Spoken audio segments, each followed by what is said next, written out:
Do you want to pass the PT in 2025? Well, of course you do. So let's cut to the chase. Here's how you do it. Learn from your mistakes. Wait. I know that learning from your mistakes sounds simple, but let me explain. In today's class, I'll show you some of the biggest mistakes PTE test takers make in each section of the test, how you can avoid them, and reveal to you how learning from your mistakes will help you pass the PTE in 2025. Before we get started, download the free E2 2025 PTE study pack. It includes a test checklist, test overview, study plan, test tips, and bonus practice questions for each section. To download it, click the link in the description or comments. So let's start by looking at one of the biggest PTE speaking mistakes. In PTE speaking, read aloud can be tricky because you only have 30 to 40 seconds to read the text aloud. This means that you need to make the most of your preparation time. The biggest mistake I see test takers make is that they don't take the preparation time seriously. They think that they're familiar with English and they can just read the text aloud without a problem. So, how can you avoid this mistake? To avoid this mistake, you need to take the preparation time seriously and make sure you use the 30 to 40 seconds wisely. Let me explain. First, break down the text into meaningful chunks. Okay, so you've got your read aloud text. Now you need to break down the text into meaningful chunks.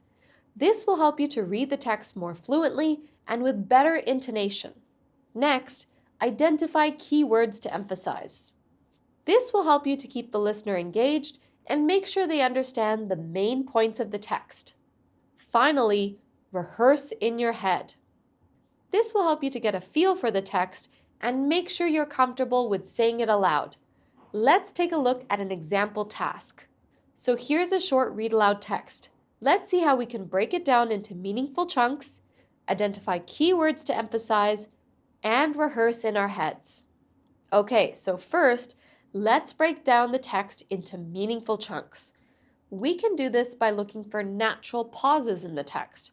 For example, we could break the text down like this. An increasing amount of research is showing that symptoms of anxiety might be helped by taking steps to regulate the microorganisms in our gut using probiotic and non-probiotic food and supplements. The research has indicated that the gut microbiota, the trillions of microorganisms in the gut, can help regulate brain function and even anxiety through something called the gut-brain axis. Next, let's identify keywords to emphasize. We can do this by looking for words that are important to the meaning of the text. For example, we could emphasize the following words: increasing, regulate, probiotic, non-probiotic food and supplements, anxiety, gut-brain axis. Finally, we need to rehearse the text in our heads. We can do this by reading the text silently and imagining how we would say it out loud. Let's take a listen to what it should sound like. An increasing amount of research is showing that symptoms of anxiety might be helped by taking steps to regulate the microorganisms in our gut using probiotic and non-probiotic food and supplements. The research has indicated that the gut microbiota, the trillions of microorganisms in the gut, can help regulate brain function and even anxiety through something called the gut-brain axis. How did you find the read aloud task? Have you made this mistake before? Let me know in the comments if you have or if you would like to share another PTE speaking mistake. Let's now look at one of the biggest PTE writing mistakes. For PTE writing, write essay can be tough because you have to write a well-organized, grammatically correct essay in a limited amount of time. One of the biggest mistakes I see is test takers presenting only one side of the argument. To really impress the examiners, you need to show you've considered the issue from all angles. So how can you avoid this mistake? To bump up your score, acknowledge those opposing viewpoints. It's all about showing a well-rounded understanding of the topic. First, acknowledge the counter-argument. Okay, so you've brainstormed your main points. Now take a moment to think. What would someone who disagrees with me say? Jot down a few counter-arguments. Next, refute or qualify the counter-argument. So, address those counter-arguments in your essay. You can either refute them, explain why they're wrong, or qualify them. Acknowledge their validity, but explain why your viewpoint is stronger. Finally, demonstrate a balanced perspective. By doing this, you demonstrate a balanced perspective and critical thinking skills. This is essential for a high score in PTE writing. Let's take a look at an example task. So here's an essay prompt and 2 responses. One makes the mistake of presenting only one side, while the other demonstrates a balanced approach. Prompt: music is as important as other subjects in schools. To what extent do you agree with this statement? Support your point of view with reasons and examples from your own experience. Let's start with the weak response. Notice how it only focuses on the benefits of music education. Music has been an important aspect of all cultures for thousands of years. Some people argue that it has an important place in schools, especially preschools, while others disagree. This essay will argue that while music is an essential component of early schooling, it has less relevance in the later years. Music helps people to relax, and it takes the focus away from day-to-day worries and concerns. In many cultures, it is used to celebrate various events. Young children benefit from interacting with music for cultural reasons and also simply to relax and enjoy themselves. Preschoolers, in particular, benefit from the simple language of music. Music education in preschool provides a foundation for developing crucial fine motor skills. Young children, through activities like playing simple instruments or clapping rhythmically, enhance their hand-eye coordination and dexterity. These actions strengthen small muscle control, which is essential for tasks like writing, drawing, and even buttoning clothes. Therefore, incorporating music into early childhood education not only fosters creativity and enjoyment, but also cultivates essential physical development in a fun and engaging way. This essay argued that music is important for cultural reasons and for recreation and should be taught in preschools, but that it is less necessary in later schooling. I believe that some people have a passion for music and schools should offer an option to continue learning music, but that it isn't necessary for all students. Now let's look at the strong response. Can you see how it acknowledges counter-arguments and addresses them? It's in the second body paragraph. On the other hand, as children grow older, their range of interest grows and they have many ways of relaxing. In the last few years of schooling, in particular, they begin to think about future careers, and for most, this means that other subjects will take more prominence. There will be little time in the busy school curriculum for music. Older school children can still access music despite it no longer being taught to them. Pause the video now if you want to read the full strong response. Did you also notice the structure in the strong response? It included an introduction, 2 body paragraphs, and a conclusion. Using this structure helps the examiner follow your separate ideas and clearly separates the counter-argument from your main point. Having a good structure like this is essential for achieving a high score in PTE writing. Remember to get started with your test prep today by downloading the free E2 2025 PTE Study Pack. Let's now look at one of the biggest PTE listening mistakes. In PTE listening, and specifically the summarized spoken text task, you'll hear a short lecture or conversation and then have to summarize the main points in your own words. The biggest mistake I see is test takers getting lost in the details and missing the main idea. Don't write a summary that's long, confusing, and misses the point. So how can you avoid this mistake? To avoid this, focus on identifying the main idea and key supporting points. Let me explain. First, listen for the main idea. As you listen, ask yourself, what is the speaker's main point? Try to identify the overall message they're trying to convey. Next, identify key supporting points. These are the most important pieces of evidence or arguments the speaker uses. Finally, ignore minor details. Don't get bogged down in minor details or examples. Focus on the big picture. Let's take a look at an example task, but first, let's listen to the audio. Listen now. Infectious diseases are still the main cause of human suffering and death around the world. Every year, millions of people die of diseases such as TB, malaria, and HIV, but we are coming up with ways to protect ourselves against these diseases.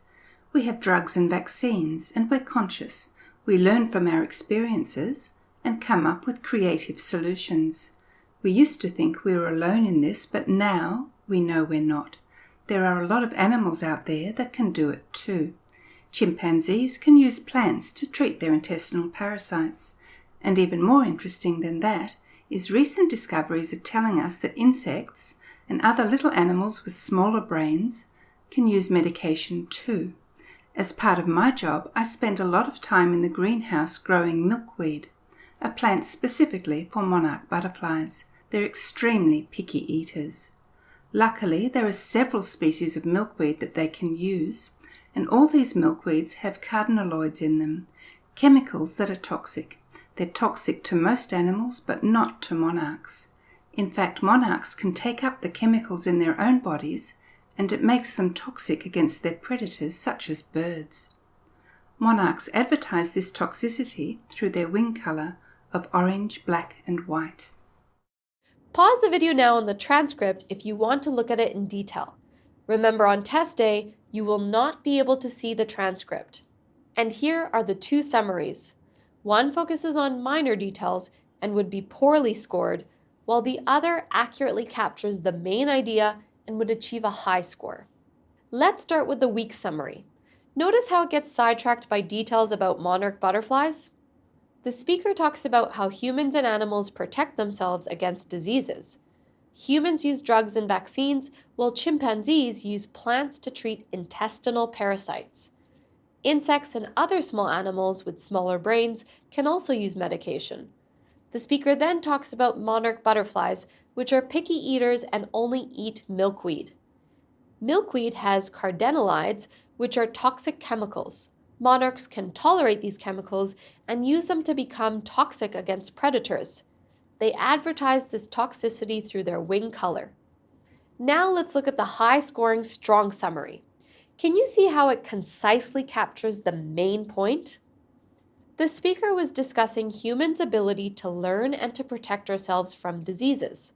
She mentioned our use of drugs and vaccines. Then she described how some animals, such as chimpanzees, have similar abilities. She talked about toxic milkweed and how monarch butterflies consume it. She discussed how they use it as protection from predators like birds. Finally, she suggested that monarchs signal this by their wing coloring. Notice in the weak summary it says, chimpanzees use plants to treat intestinal parasites. Insects and other small animals with smaller brains can also use medication. There are too many fine details here. In the strong sample, it summarizes this as, some animals such as chimpanzees have similar abilities to humans. And look here in the weak sample, it says, milkweed has carotenoids, which are toxic chemicals. This has been shortened to toxic milkweed in the strong sample. So you see, in a summary, we need to give the big picture or overall idea, but not every little detail. Now let's move on to the final section, reading, and one of the biggest mistakes that test takers make. In PTE reading, multiple choice questions can be tricky, especially when they ask about specific details from the text. The biggest mistake I see is test takers jumping to conclusions without carefully analyzing the question and answer choices. So how can you avoid this mistake? To avoid this, take your time and make sure you understand exactly what the question is asking. Let me explain. First, read the question carefully. Pay close attention to key words in the question. What specific information is it asking for? Next, analyze the answer choices. Don't just skim the answer choices, carefully consider each option and how it relates to the text. Finally, refer back to the text. Don't rely on your memory. Go back to the relevant section of the text and find evidence to support your answer. So here's an example multiple choice question. No two volcanoes are the same, but they all form in the same handful of ways. All, it seems, except for the ancient volcano that forms the base of Bermuda. After examining rocks from deep under the island, scientists discovered that this quiet volcano formed in a way that is, so far, completely unique. The team examined a long pillar of rock which was drilled from the island back in 1972. The sample had been kept in storage at Dalhousie University in Nova Scotia and was gathering dust. While the team suspected something unusual must be going on, a comprehensive geochemical assessment of the rock took them completely by surprise. Question: what does the author say is most interesting about the sample of rock from Bermuda? Number 1, it proves that Bermuda formed as a result of a volcano. Number 2, it provides unexpected evidence on how Bermuda was formed. Number 3, the sample shows that the volcano is active. Number 4, it lay unused for many years and has become dusty. Let's look at the first option. It says, it proves that Bermuda formed as a result of a volcano. Is this correct? Let's look back at the text. Can you find the relevant part of the text? That's right. It says, this quiet volcano formed in a way that is, so far, completely unique. So the text says the volcano formed in a unique way, but it doesn't say the rock sample proves Bermuda formed from a volcano. Let's look at the second option. It says, it provides unexpected evidence on how Bermuda was formed. So we know Bermuda was formed in a unique way. What else does the text say about the sample of rock in particular? It says, geochemical assessment of the rock took them completely by surprise. Here, we can see that being taken completely by surprise examining the rock that forms Bermuda means the same thing as providing unexpected evidence about the way it formed. By comparing the answer option with the text carefully, we know that this option is the correct answer. By analyzing the question and answer choices and always referring back to the text to compare the two carefully, you can avoid misinterpretations and choose the correct answer. So how can learning from your mistakes help you pass PTE in 2025? As you've seen, these are just some of the most common mistakes test takers make. During your test preparation, you too will also make mistakes, but that's okay. Make sure you take time to stop and improve so that you don't make that mistake again. Some of you may be thinking, I make so many mistakes, it's going to take me forever to look at each mistake. Well, let me explain. Imagine you've taken a PTE reading practice test and you only got half the questions correct. There's definitely some room for improvement. Now, it may seem like it'll take too long to go over all the questions you answered incorrectly to work out what went wrong for each. But imagine if you don't do that. You'll keep doing practice questions or take another practice test and get the same results, and you'll just keep going like that forever, without seeing much of a difference. But if you tackle each mistake one by one, you'll be sure to improve, and that'll save you time in the long run. Now, if you're wanting to fast-track your PTE test preparation and pass your test as soon as possible, head over to e2language.com and sign up to one of E2's PTE courses, which includes practice tests, mock tests, live classes, tutorials, and more. And remember, if you're needing to get started with your PTE test preparation, download our free PTE 2025 study pack. It includes a test checklist, test overview, study plan, test tips, and bonus practice questions for each section. To download, click the link in the description or comments. And that's it for this lesson. Please let me know in the comments if you've made any PTE mistakes before and how you can improve or have improved from them. Good luck with your PTE preparation in 2025, and see you next time.